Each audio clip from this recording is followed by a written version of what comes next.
Welcome back, and thank you so much for staying with Checkpoint. It's finally the second hour of the show, and let's evaluate the week's top developments. I'm joined by an esteemed round table filled with gentlemen well-versed in various matters. So asanteni sana for your time. Dr. Brian Mutie is joining us, an advocate and governance expert. Asante, I hope you had a fantastic week. Absolutely. Can't complain at all. Karibu sana.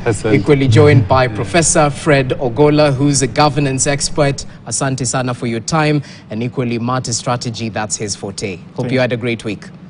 Not at the end. Oh, I understand obvious why. reasons. Yes, and we'll get to talk about that. But thank you so much for your time. Equally joined by Dismas Mukua, the Duke of Mosocho, political risk analyst. Welcome.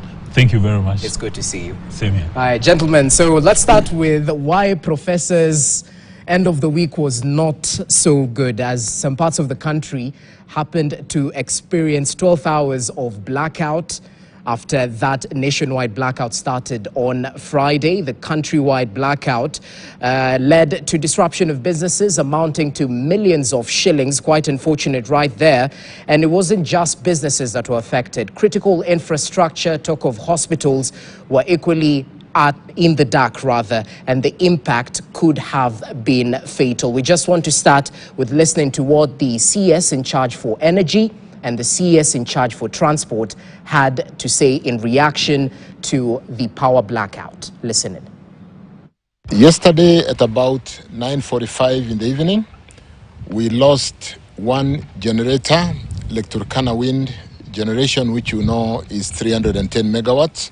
It was a sudden loss, a sudden drop, and that caused an overload in the system. The system felt an overload, and we had a cascade switch off, which happened pretty fast, and the whole country was in darkness within a few minutes. The incident, though regrettable, did not pose any danger to our incoming and outgoing flights and passengers, considering that the backup generator lighting the runway and control tower was seamlessly deployed when the blackout occurred.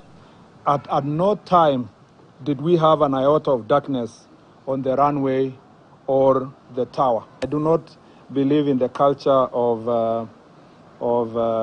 barking and shouting at people.